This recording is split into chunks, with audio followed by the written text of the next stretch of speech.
At 7:42 a.m. on August 17, 1942, Captain Paul Gunn crouched beneath the wing of a Douglas A-20 Havoc at Eagle Farm Airfield near Brisbane, observing mechanics weld .50 caliber machine guns into the bomber's nose where the bombardier had sat.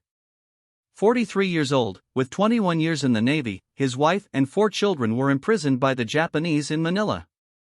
The 5th Air Force was losing bombers faster than replacements could arrive. In July alone, the 3rd Attack Group had lost 11 A-20s attempting to strike Japanese convoys from high altitude. The bombardiers couldn't hit moving ships. When they flew lower, the deck gunners shredded them. Captain Ed Liner had watched 3 of his crews burn in the Coral Sea the previous week. The Japanese were reinforcing New Guinea at will. Gunn had a different approach. If bombers skimmed low enough to skip bombs across the water like stones, they could hit ships at point-blank range. But first, they had to survive the approach. That meant overwhelming the deck guns with forward firepower, effectively turning bombers into strafers. The challenge was straightforward. The A-20 Havoc had 4.30 caliber machine guns in the nose. Those rounds bounced off ship armor like hail. Gunn needed .50 caliber guns, mounted where the bombardier had sat, firing straight ahead, 1,700 rounds per minute combined. General George Kenney, the new 5th Air Force commander, had given Gunn 1 week to prove the concept. Gunn used .50 caliber guns salvaged from wrecked P-39 and P-40 fighters that would never fly again. The pilots were dead, the guns weren't. He installed the guns on a steel frame inside the nose compartment. Each weighed 64 pounds, plus 200 pounds of ammunition. The extra weight shifted the center of gravity forward. The first test flight nearly killed the pilot. The A-20 barely climbed and wanted to nose over. Gunn spent 2 days rebalancing the aircraft, moving equipment aft and adjusting the tail trim. The second test pilot reported the plane flew like it was angry, but it flew. On September 12, 16 modified A-20s struck the Japanese airfield at Buna. The strafers came in at treetop level, guns hammering. They destroyed 14 Japanese aircraft on the ground and suppressed all anti-aircraft positions. 0 A-20s were lost. Kenney wanted more, but the A-20 had limitations. Its range was too short to reach Japanese bases across the Owen Stanley Mountains, and its bomb load was too light. Gunn needed a bigger platform, the B-25 Mitchell. Longer range, heavier payload, more room for guns. In December, Gunn removed the bombardier and nose guns from a B-25C and installed 4.50 caliber guns in the nose, for more and external cheek packs on the fuselage, and rotated the top turret forward. 10 forward-firing guns. He then added 2 more on each side, totaling 14 guns, 215 pounds of lead per second. The ground crew called it Papy's Folly. Gunn flew the prototype to Charters Towers to demonstrate it to the 3rd Attack Group. The plane was nose-heavy, tending to drop out of the sky on takeoff. He had to apply full back pressure on the stick to keep it level, but once airborne, the B-25 was a flying destroyer. Kenney immediately ordered 12 more conversions. The 81st Air Depot Group in Townsville worked 18-hour days to modify every available B-25. By February 1943, 30 strafers were ready for combat. Kenney sent the blueprints to Wright Field in Ohio. Army Air Force engineers studied the modifications for 3 days before sending a message back to Australia. The modifications were impractical. The balance would be off. The aircraft would be too heavy. It wouldn't fly properly. They recommended grounding all modified B-25s immediately. Kenney was in Washington when the message arrived. He walked into General Arnold's office, where the Wright Field engineers were waiting to explain why Papy Gunn's gunship was impossible. Kenney told them that 12 of these impossible aircraft had just played a crucial role in destroying a Japanese convoy in the Bismarck Sea. Every transport sunk. Another 60 strafers were already being modified in Australia. Arnold practically ran the engineers out of his office. The Battle of the Bismarck Sea began with intelligence intercepts on February 28, 1943. Allied codebreakers in Melbourne had decrypted Japanese naval messages. A convoy was departing Rabaul, 8 transports, 8 destroyer escorts, nearly 7,000 Japanese troops bound for Laos on New Guinea's northern coast. General Kenney had 72 hours to stop them. The convoy's route crossed the Bismarck Sea between New Britain and New Guinea, 400 miles of open water. Japanese commanders assumed bad weather would protect them. March was monsoon season, low clouds, heavy rain, poor visibility. Allied bombers couldn't hit what they couldn't see. They were correct about the weather, but wrong about the bombers. On March 2, reconnaissance planes spotted the convoy moving south through the Vitiaz Strait. B-17 Flying Fortresses attacked from 15,000 feet through cloud breaks, dropping 137 bombs. They claimed multiple hits, but post-battle analysis showed no ships were sunk. High-altitude bombing against moving vessels didn't work. The Japanese convoy kept advancing. That night, the transports hugged the New Guinea coast, while destroyers formed a protective screen. Japanese commanders expected to reach La by dawn on March 4 and unload troops under fighter cover. They had no idea what awaited them at first light. Captain Ed Liner briefed the 92nd Bomb Squadron at Port Moresby on the evening of March 2 ND.12.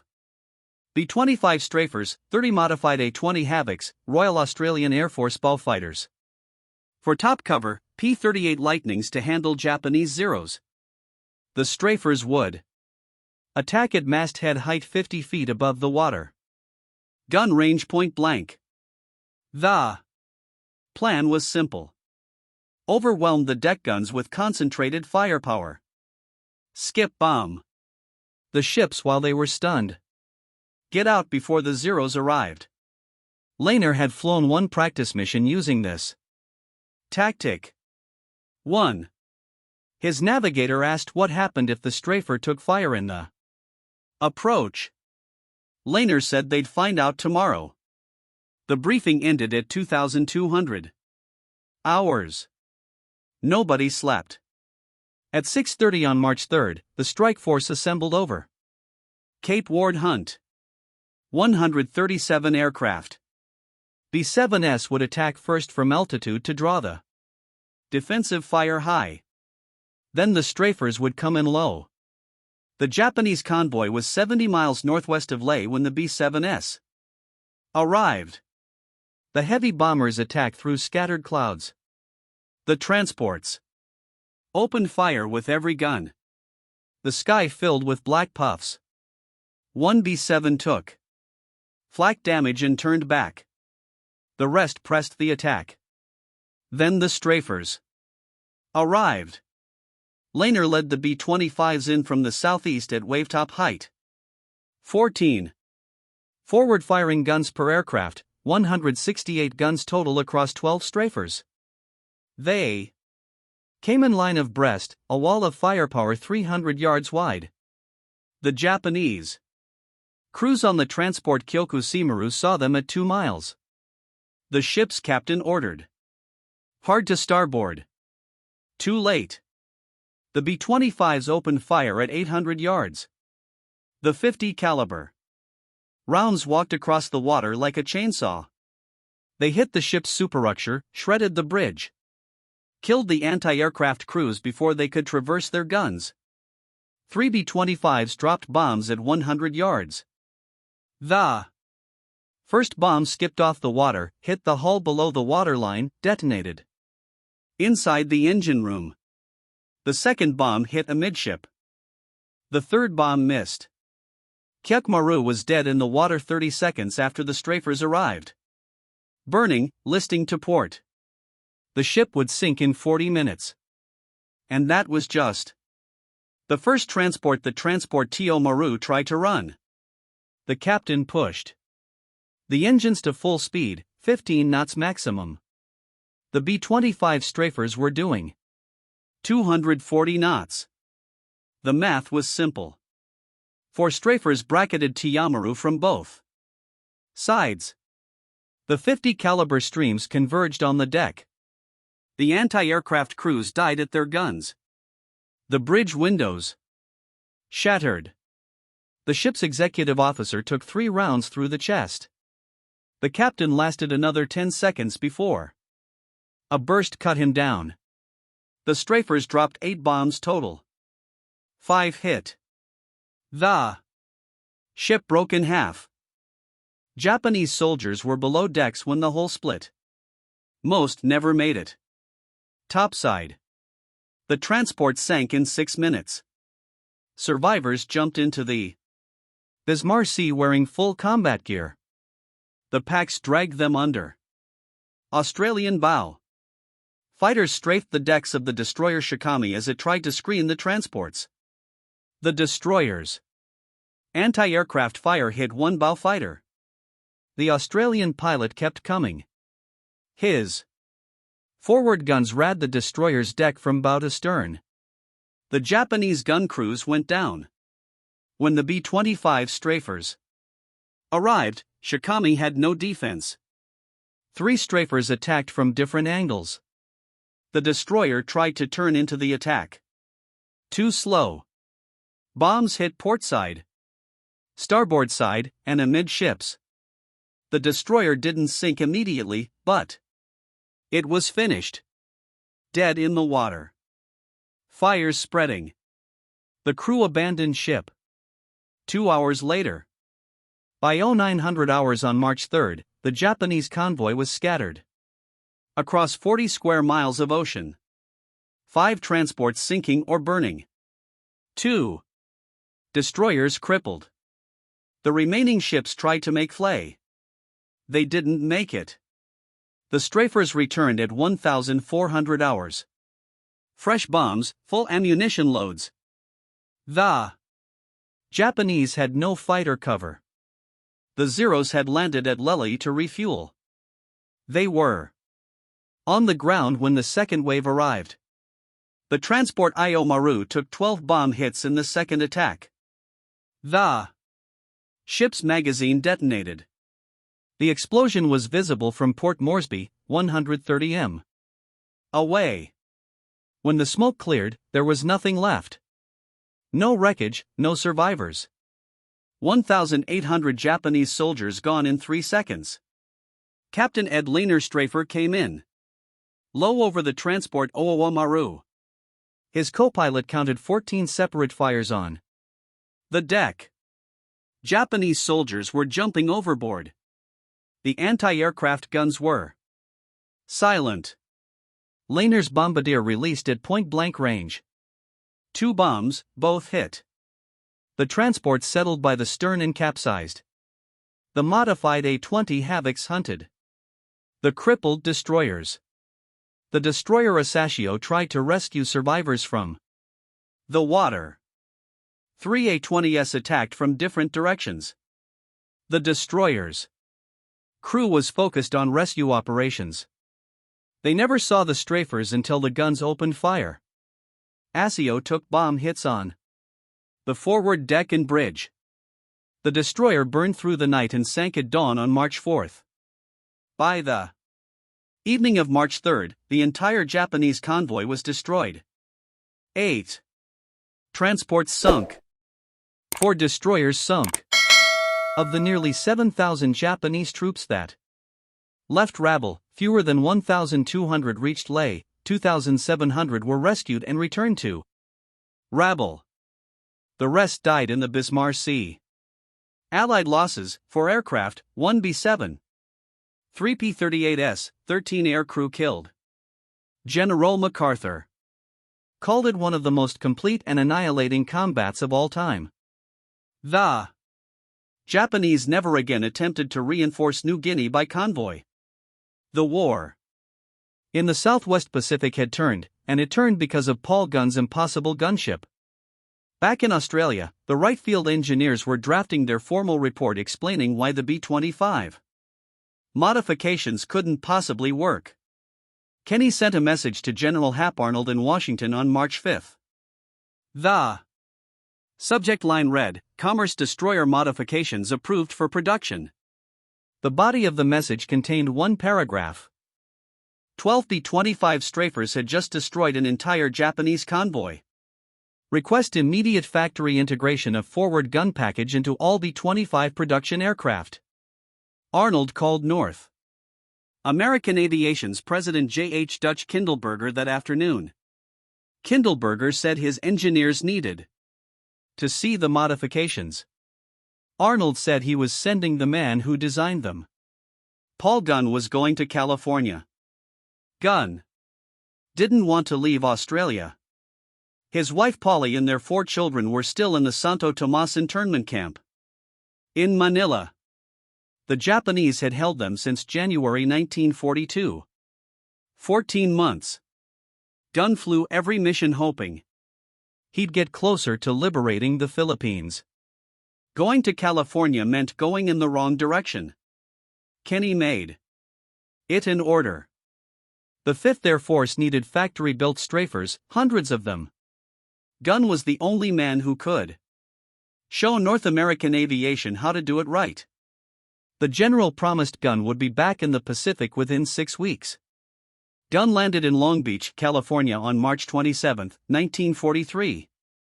The North American aviation plant covered 140 acres, 20,000 workers on 3 shifts. The assembly line produced one B-25 every 4 hours. The factory engineers studied Gunn's hand-drawn blueprints.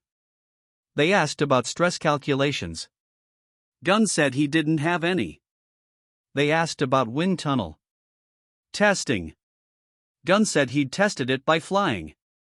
They asked about the center of gravity problem. Gunn showed them where he'd moved the radio equipment aft to compensate. One engineer said the modifications would buckle the fuselage skin around the cheek gun mounts. The muzzle blast from the .50 caliber guns would peel the aluminum.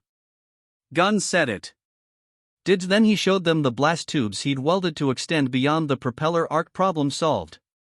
The factory engineers spent 2 weeks reverse engineering Gunn's field modifications into production drawings. They strengthened the nose structure. They redesigned the gun mounts. They added heavier gauge aluminum patches to reinforce the fuselage skin. They calculated the exact center of gravity shift and adjusted the tail trim accordingly. The first factory-built B-25G Strafer rolled off the assembly line on May 10, 1943. 450 caliber guns. In the solid nose, a 75mm M4 cannon in the forward fuselage. The cannon used the same ammunition as the M3 Lee tank. One shell could hold a destroyer below the waterline. Gunn test flew the prototype. The 75mm cannon recoiled 4 feet when fired. The entire aircraft shuddered. The navigator had to manually reload the cannon between shots. Rate of fire, 1 round every 30 seconds. Gunn told the engineers it would work for ships. Maybe not for anything faster. North American Aviation built 400 B-25G Strafers. Then they improved the design. The B-25H added 4 more .50 caliber guns in the cheek packs. 8 guns in the nose, 4 in the cheeks. 2 in the top turret rotated forward. 14 forward firing guns total. The H model kept the 75mm cannon but added a better recoil system. The navigator could reload faster. Rate of fire increased to 1 round every 20 seconds. The B-25J removed the 75mm cannon and added 4 more .50 caliber guns, 18 forward firing guns, the most heavily armed production bomber in history. North American Aviation built 4,900 B-25JS. They delivered the first ones to the Pacific in October 1943. Gunn returned to Australia in May. He'd been gone 6 weeks. Exactly. His family was still in Manila. The strafers kept hunting. In April 1943, B-25s destroyed 16 Japanese barges carrying troops and supplies near Finch Hafen. In May, they sank 12 cargo ships at Waiwak Harbor. In June, they hit the oil facilities at Balikpapan on Borneo. The Japanese stopped moving supplies by ship in daylight. It didn't help. The strafers learned to attack at night using radar. They learned to skip bomb from 50 feet in complete darkness. They learned to coordinate with PT boats that illuminated targets with searchlights. At the last second, the Japanese called the modified B-25s the Black Death. They weren't wrong. On November 2, 1943, Major Ben Fridge led 4 squadrons of strafers into Rabaul Harbor. 137 Allied aircraft total, 59 B-25s. The harbor held 38 Japanese vessels, cruisers, destroyers, tankers, cargo ships, minesweepers. The strafers came in at masthead height through phosphorus smoke that blinded the anti-aircraft gunners. They attacked from multiple directions simultaneously. The Japanese couldn't track them all. In 15 minutes, 30 ships were hit. 5 sunk outright. 12 damaged beyond repair. The rest limping. Rabaul Harbor was finished. As a forward supply base, Gunn flew that mission. He was 44 years old. He didn't have to fly combat. He was a Special Projects Officer Headquarters staff. But his family was still in Manila and every mission took him closer. The intelligence reports from Sto. Tomas. Internment camp were getting worse. Food rations cut, medicine running out. Prisoners dying from malnutrition and disease. The Japanese camp commander had informed the Red Cross that all prisoners would be executed if Allied forces approached Manila. Gunn told Kenny he wanted to fly the first mission over Manila when the liberation came. Kenny promised he could. The strafers evolved through 1944. Some carried 8.5 inches high-velocity rockets under the wings. Some carried napalm tanks. Some carried parafrag bombs, small fragmentation bombs with parachutes that allowed the B-25 to drop them from minimum altitude without catching itself in the blast. The most effective tactic was the combined strike. Heil B-24 Liberators would bomb from 20,000 feet to force the defenders to look up. Then the strafers would come in low. By the time the gunners looked down, the B-25s were already on them. In the first 8 months of 1944, 5th Air Force strafers destroyed 947 Japanese aircraft on the ground. They sank 273 ships. They killed an estimated 38,000 Japanese soldiers. The modified B-25s had become the decisive weapon in the Southwest Pacific campaign. Gunn added his own modifications as the war progressed. He mounted additional fuel tanks to extend the range. He improved the gun cooling systems. He developed new ammunition loading techniques that increased the rate of fire.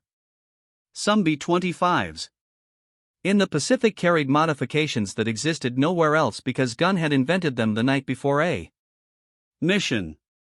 Other theater commanders wanted strafers. Kenny sent them blueprints. The Mediterranean theater modified B-25s for anti-shipping missions against German convoys supplying North Africa. The China-Burma-India theater modified B-25s to attack Japanese supply lines along the Burma Road. The concept gun had proven in Brisbane spread across every combat zone. On October 20, 1944, American forces landed at Leon, the Philippines. The liberation of Manila was 3 months away. Gunn's family had been in captivity for nearly 3 years. He was flying multiple missions every day now. He told his crew chief he wouldn't stop until his family was free. Then the Japanese bombed Tacubon airfield. The Japanese bombers hit Tacubon airfield on November 27, 1944 at 0330 hours. 56 aircraft. Mitsubishi G-4M Betty bombers escorted by 0 fighters. They came in low from the north. The radar operators saw them too. Late. Gunn was in the operations tent reviewing mission plans for the morning strike when the first bombs hit. The tent was 200 yards from the main runway.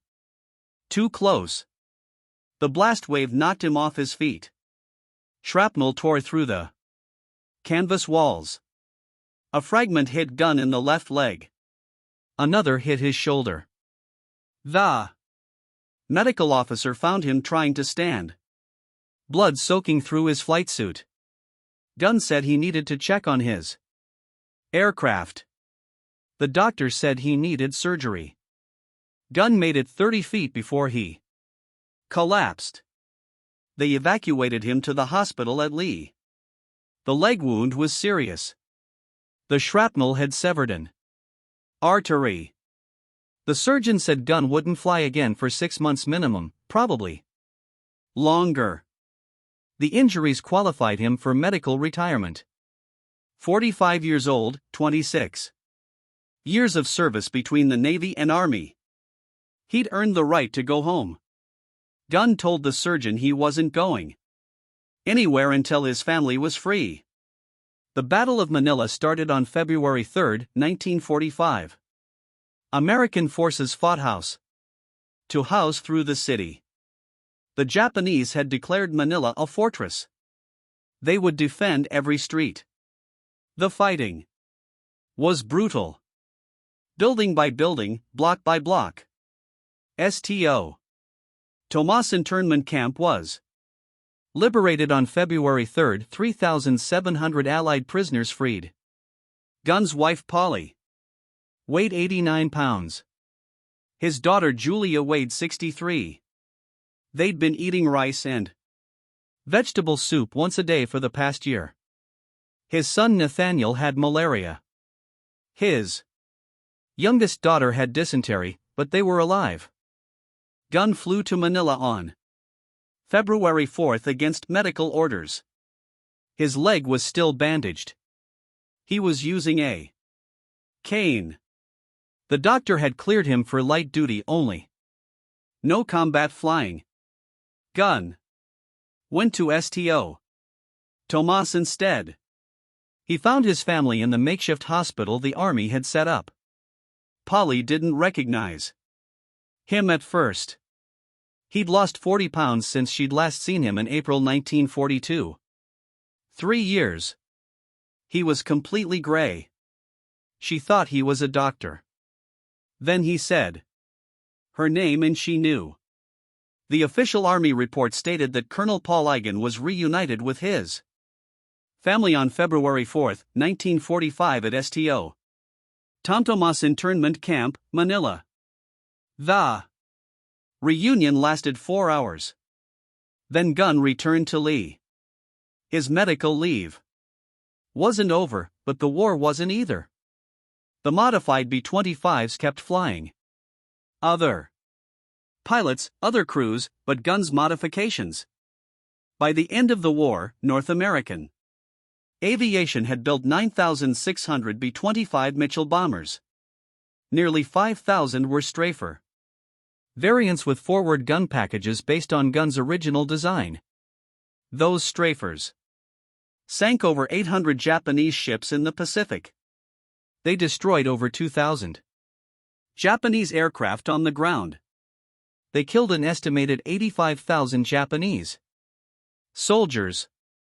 The commerce destroyer concept that engineers had called impossible had become the most effective anti-shipping weapon in the theater. Gunn never flew combat again. The leg wound ended his operational career. The Army retired him as a full colonel on June 30, 1948. Medical disability. He was 48 years old. He went back to the Philippines and rebuilt Philippine Airlines, the company he'd started before the war. Philippine Airlines resumed operations in 1946. Gunn started with 3 war surplus C-47 transport aircraft. He flew routes between Manila, Cebu, Naval, and other Philippine cities. The airline he'd built with 5 Beechcraft planes before the war now operated across the entire archipelago. The Philippine government awarded him the Distinguished Service Star in 1947. President Manuel Rojos presented the medal personally. The citation read, "For extraordinary heroism and exceptional service to the Republic of the Philippines during the Liberation Campaign." Colonel Gun's innovative modifications to Allied aircraft directly contributed to the defeat of Japanese forces and the freedom of the Filipino people. The United States military had already decorated him. Distinguished Flying Cross with Oakleaf Cluster, Silver Star, Legion of Merit, Air Medal, 9 Purple Hearts. The Distinguished Service Cross was recommended but never approved.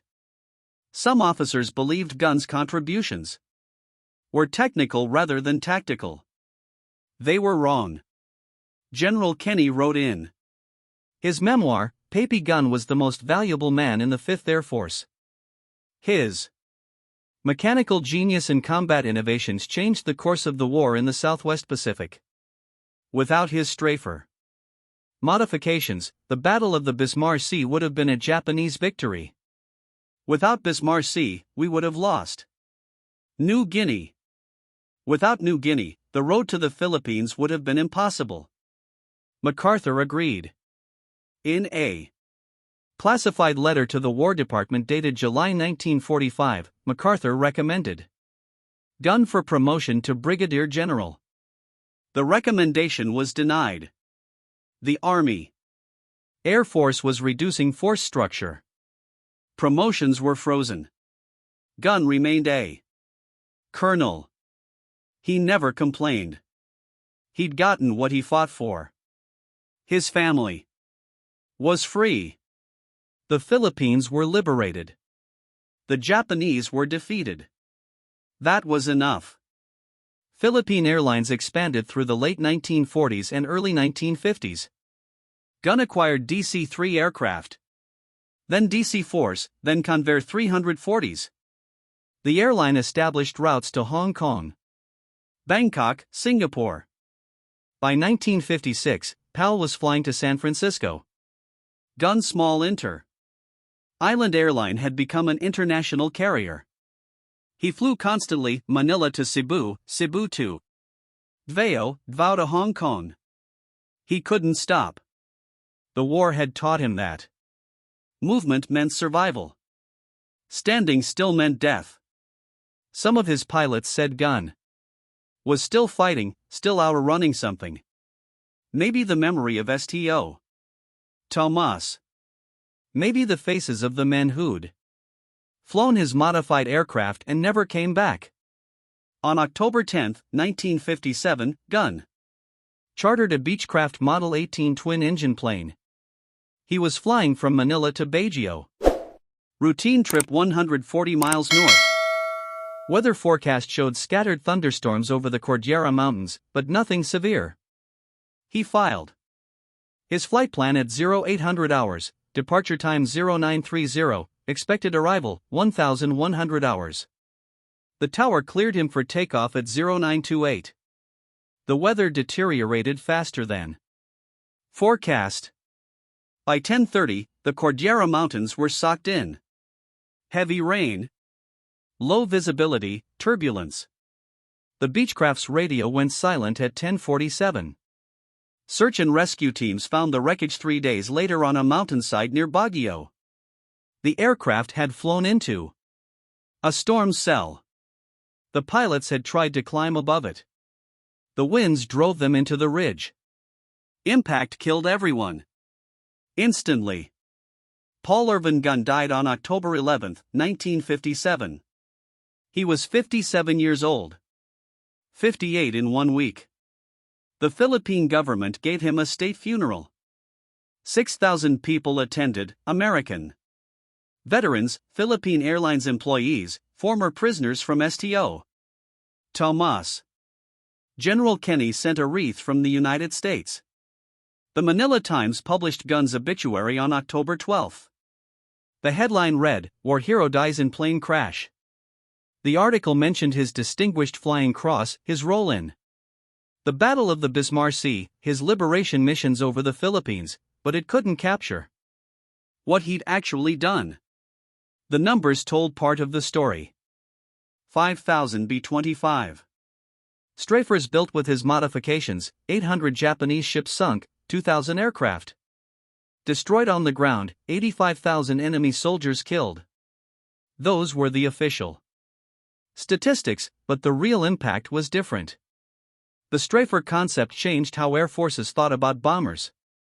Before gun, bombers dropped ordnance from altitude. After gun, bombers became multi-role weapons. Strafing, skip bombing, close air support.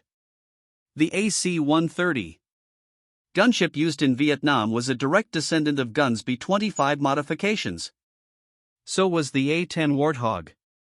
So was every modern attack aircraft with forward-firing guns. North American Aviation hired Gunn as a consulting engineer in 1948. He worked on the B-45 Tornado jet bomber. He advised on gun mounting systems. He designed forward-firing armament packages. The company paid him well. He gave most of the money to veteran organizations. His son Nathaniel joined the Air Force, flew B-52s in Vietnam, retired as a colonel, wrote a book about his father titled Papy Gun. The book was published in 1994, it sold 12,000 copies. Most people had never heard of Paul Gunn. The National Museum of the Pacific War in Fredericksburg, Texas, exhibits one of Gunn's original gun mounting schematics. The paper is yellowed with age. The dimensions are handwritten in pencil. The drawing depicts 4.50 caliber guns installed inside an A-20 nose compartment. No stress calculations, no computer simulations, just the simple sketch that helped eliminate 8,000 Japanese soldiers in the Bismarck Sea. The Air Force Association inducted Gunn into the Air Force Enlisted Heritage Hall in 2008. The citation recognized his innovations, combat record, and lasting impact on modern attack aviation. The ceremony was held in Washington, D.C., and 3 of his grandchildren were present. Philippine Airlines continues to operate today, serving 42 destinations across Asia, Australia, and North America. The company's headquarters in Manila displays a portrait of Gunn in the main lobby, though most employees don't know who he is. If this story moved you like it moved us, do us a favor, hit that like button. Every single like signals YouTube to share this story with more people. Subscribe and turn on notifications. We're uncovering forgotten stories from dusty archives, everyday tales of mechanics who saved thousands of lives with guns modifications and field ingenuity. Real people. Real heroism. Drop a comment right now and tell us where you're watching from.